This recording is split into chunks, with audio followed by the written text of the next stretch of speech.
E aí família, tranquilo? Meu nome é Ricardo e esse é o canal Rickzera e vamos para mais um vídeo aqui no canal. Bom rapaziada, o tema do vídeo de hoje é God of War Ragnarok mereceu perder o GOT de 2022? Para quem não sabe, GOT é a abreviação da premiação chamada Game of the Year, que é uma premiação que é dada todo ano para jogos, geralmente são jogos single players que ganham. E bom, no ano de 2022 competiram dois grandes nomes, além de outros obviamente, mas os dois principais eram God of War Ragnarok e Elden Ring, sendo que Elden Ring acabou levando o prêmio de melhor jogo do ano em 2022. E bom família, o objetivo do vídeo de hoje é fazer um comparativo desses dois jogos, deixando claro que são jogos com propostas bem diferentes e infelizmente são bem difíceis de se comparar. Então a gente vai pegar alguns elementos aqui para analisar os dois e parcialmente falando, eu sou um pouco fanboy de God of War, então talvez muitas coisas que eu venha apresentar aqui no vídeo vocês não concordem, não tem problema. Deixa aí nos comentários o que vocês acharem que eu tô errado ou o que eu tô falando corretamente, beleza? Então vamos lá pro vídeo. Bom rapaziada, acho que o primeiro tema e tópico que a gente poderia aderir para esse vídeo, para fazer esse comparativo, é o quesito gameplay. Bom, os dois jogos, um jogo, que é o God of War Ragnarok, ele tem uma gameplay mais de hack and slash, que é um gênero ali que você aperta muito o botão e acaba fazendo todas as ações baseadas em apertar muitos botões rápidos, botão de bater, aí tu dá um pulo e etc. Óbvio que o jogo ele não é só isso, ele tem em alguns momentos também alguns elementos de Souls-like, que é uma parte mais difícil, quando você vai derrotar a Rainha das Valquírias, ou os próprios Berserkers, então ele também é um pouco difícil em alguns momentos, você tem que pensar, você tem que usar bastante o escudo. E o Elden Ring, ele é um jogo Souls-like, entendeu? Então ele tem aquela HUD ali no canto esquerdo, e o seu jogo é basicamente baseado em rolar, bater, rolar, esperar, bater, rolar, esperar e bater. E falando assim parece que é simples, mas a gameplay é bem complicada, porque dentro do Elden Ring a gente tem muitas classes, muitos elementos que tornam a gameplay muito rica. Então a gente fala que essa parada de esperar é bater, mas na verdade o jogo ele é muito amplo. Os dois jogos, o próprio God of War Ragnarok, ele é uma evolução direta do God of War de 2018. Então sua gameplay também foi evoluída. A gente ganhou uma arma nova, que é a lança Draupnir, mas o próprio jogo ele se tornou mais vertical. Então em alguns momentos nós vamos pular de um abismo para outro, utilizando as lâminas do caos. Em outros momentos a gente vai usar a lança para fazer furos em rochas e conseguir pular por cima deles. Então o jogo que era bem linear se tornou um pouco mais vertical. Já o Elden Ring, ele também é um jogo um pouco vertical. Durante o próprio prólogo do jogo, se eu posso dizer assim, o início, né, do jogo, a gente sobe por um castelo, que é o Castelo Tempestvel, se eu não me engano. E durante esse jogo a gente sobe muita escada, etc, passa por áreas abertas, então o jogo também é vertical. Por mais que no âmbito do ser, o Elden Ring é mais você andar ali, ele não tem esses elementos de você lançar alguma coisa e sair voando pro outro lado. Ele é mais de andar e pular e etc, mas ele também tem verticalidade no jogo. Agora a família, analisando o ponto de história, como nós vimos no ponto de gameplay, acaba que é meio que um empate, porque os dois jogos têm uma essência muito distinta. E ao mesmo tempo os dois jogos apresentam eles na verdade cumprem muito bem com o que eles se apresentam em fazer. Então vamos dar um empate técnico ali pros dois. Já no quesito história, rapaziada, é indiscutível que a história de God of War Ragnarok é mais bem contada que a história de Elden Ring. Se é melhor ou não, eu particularmente prefiro muito a história de God of War Ragnarok. A gente tem todo um passo a passo de um jogo que terminou, que foi o God of War de 2018, de uma forma em que a gente tem um monte de pergunta a se fazer. A gente descobre que o filho do Kratos, no caso o Atreus, ele é o Loki na mitologia, então a gente tem toda uma jornada. Quando começa o God of War, a gente passa por um time skip do God of War 2018 pro Ragnarok, então a história se passa nessa jornada do início do Fimbulwinter, esse nome é meio complicado de se falar, mas a gente tem esse início que é o time skip depois do God of War de 2018 até chegar no fim do Ragnarok, no pós-Ragnarok. Eu não vou dar spoiler de jogo nenhum, então vocês podem ficar à vontade, mas a gente tem essa jornada, assassinar alguns deuses, salvar outros, por assim dizer. Então se você está interessado em saber, joga que você vai curtir. Já o Elden Ring, ele tem uma história interessante, mas é uma história que é contada por alguns NPCs em específicos. O jogo ele não tem muito diálogo, ele não tem muita cutscene. Agora fora, em alguns momentos, parece um filme de tanta cutscene. Às vezes você joga menos do que você vê os vídeos da cutscene. Então, o Elden Ring já não, ele é um jogo muito focado em gameplay. Então, como ele é um jogo focado em gameplay, a gente tem essa parada de, às vezes, passa o jogo inteiro e não entende a história, tá ligado? Então isso é algo que eu particularmente acho que a história de God of War Ragnarok é melhor. A gente tem muitos furos de roteiro, o que me entristece bastante por ser um fanboy do jogo. Eu joguei o Elden Ring no ano de 2023, lá pro meio do ano, então já vai fazer ali 1 ano e meio que eu joguei. Mas assim, eu lembro que, por exemplo, algumas coisas do jogo são bem fáceis de entender, como por exemplo a luta que a Malenia teve contra o Radan, que apodreceu toda aquela área que o Radan fica, etc. Tem uns pontos da história que são legais, como queimar a Térvore para você conseguir passar e tentar tomar o trono do Lorde Prístino. Só que, assim, é uma história difícil de compreender. Eu, particularmente, não conheci ninguém que entendeu de verdade a história sem ver vídeo no YouTube, entendeu? Então acho que é um ponto ali que é legal de se pensar. Bom, família, agora falando de personagens. Pra ser sincero, eu adoraria de verdade que a gente pudesse dar esse ponto pra God of War Ragnarok. Como, por exemplo, personagens como Thor e Odin que foram apresentados, ou o próprio Heimdall, são personagens muito interessantes. Porém, rapaziada, se a gente for parar pra pensar, Elden Ring merece também ganhar esse ponto. Talvez até mais um pouco. Porque por se tratar de um jogo que não tem muita história, muitas vezes a gente acha que como é que eu explico?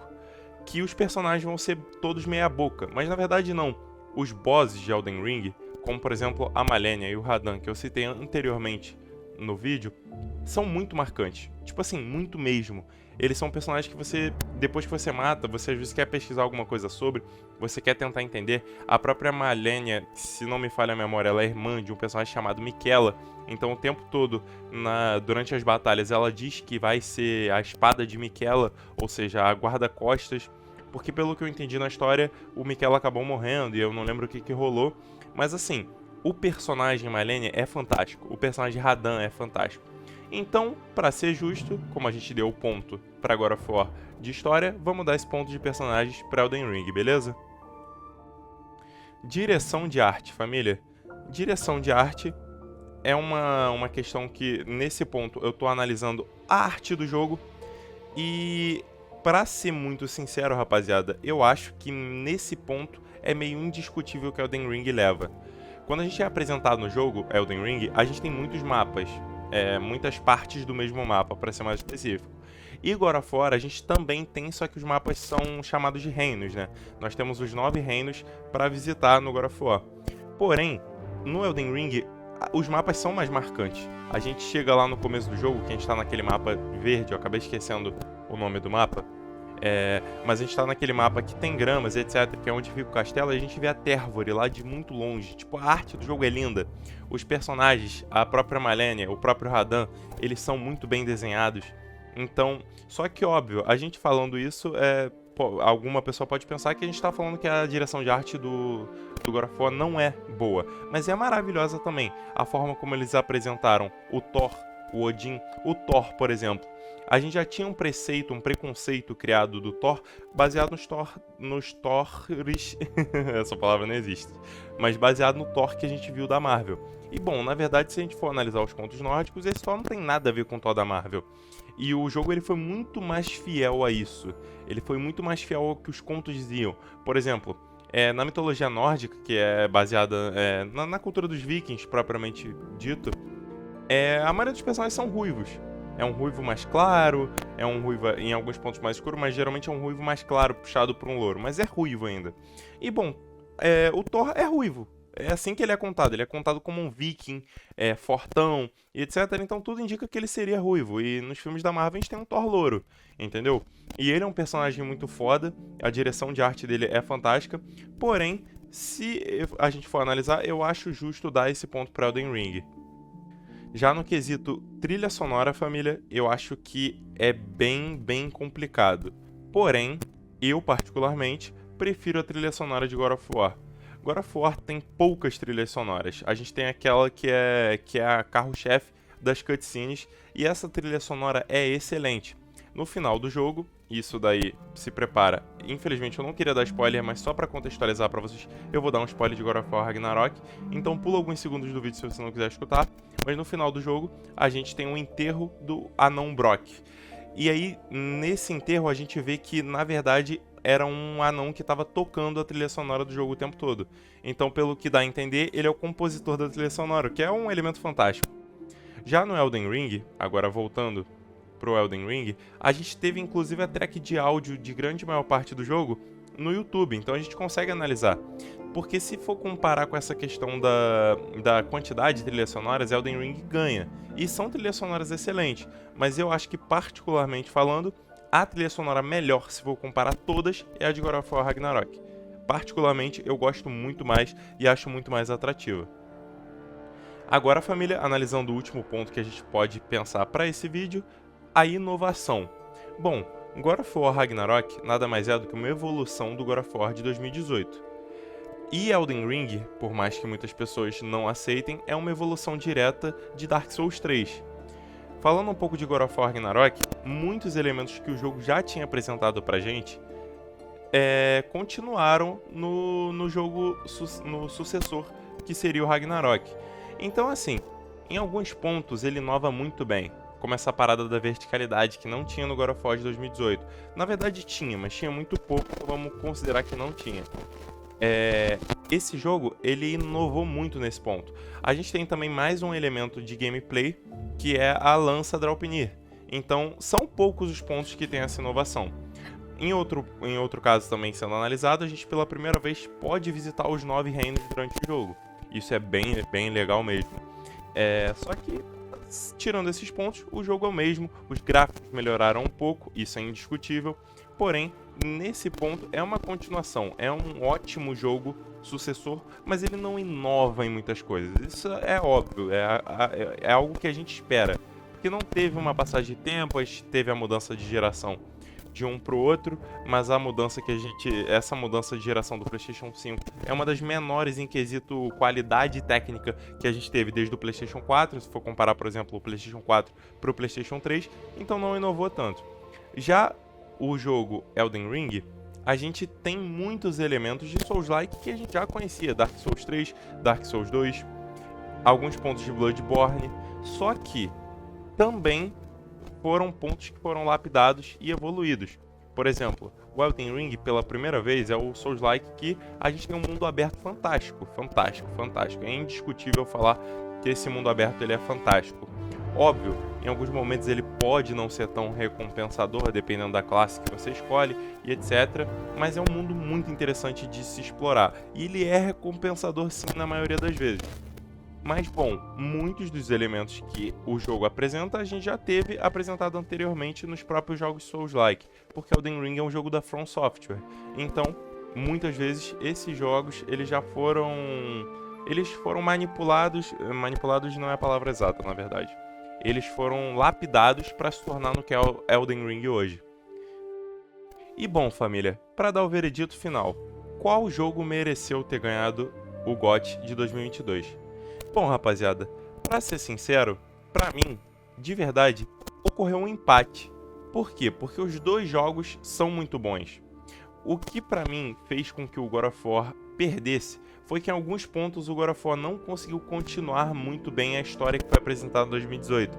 A gente tem alguns furos de roteiro e alguns elementos que as pessoas realmente não gostaram. Por exemplo, o Ragnarok mesmo, ele acontece 1h30 no final do jogo. E God of War Ragnarok tem mais ou menos ali 26 horas de história. Então, tipo assim, a gente tem todo um preparativo e tem personagens que não foram bem explorados, como por exemplo o Fenrir, que é o lobo, que é filho do Loki na mitologia nórdica. Então, tipo assim, foi um personagem que não foi tão bem explorado, na minha opinião. Ele aparece como um pet durante o jogo todo. Quando ele é apresentado no começo, a gente fica, caralho, mas o Fenrir morreu? Como assim? E eu não gostei da finalização dele no jogo, mas tudo bem. Outro personagem também que eu não curti foi a Jormungandr, que ela aparece muito pouco no jogo. E muito pouco mesmo, ela aparece na luta final e em um momento durante o jogo inteiro, que é lá no Lago dos Noves, porque tem a diferença da Jormungandr do futuro e a Jormungandr do passado, né? É um paradoxo porque o Atreus ele coloca uma alma do gigante numa cobra que tá lá na parte que ele tá em Jotunheim, e essa cobra começa a crescer. A Angry Boda fala mais pra frente na história do jogo que essa cobra ela continua crescendo. Então tem alguns pontos do God of War Ragnarok que realmente me entristeceram, o que faz sentido com que isso possa ter pesado na balança para no final ele ter perdido. Porém, entretudo, contanto e todavia, nem sei se esse contanto fez algum sentido, mas eu também não me importaria em dar esse GOT para God of War Ragnarok, família. A parada é que Elden Ring é um jogo fantástico, fantástico mesmo. Só que pra mim, se a gente for analisar, ele também não é a inovação absurda que as pessoas costumam pintar. Elden Ring de longe não é um jogo perfeito. E os fanboys acreditam que Elden Ring é um jogo perfeito. Então isso aí é meio complicado. Mas assim, sendo bem sincero, eu não acho que Elden Ring seja um jogo perfeito. E pra mim, qualquer um dos dois jogos que ganhasse essa premiação, claramente merecia o prêmio que foi recebido. Porque são dois jogos fantásticos. Eu particularmente sou fã dos dois. God of War tem um lugar guardado no meu coração e é um jogo que eu gosto mais. Como eu falei pra vocês em alguns momentos, eu não gostei do rumo que a história do jogo tomou, mas Elden Ring também é um jogo que eu sou apaixonado. Como eu falei pra vocês, eu joguei no ano passado e pretendo jogar novamente. Porém, a questão é que os dois jogos mereceriam tranquilamente o prêmio. E esse é o meu veredito final. Bom, família, esse foi o vídeo. Eu espero que vocês tenham gostado. Tamo aí de volta, vamos postar mais alguns videozinhos. É isso, tamo junto, valeu, falou e é nóis!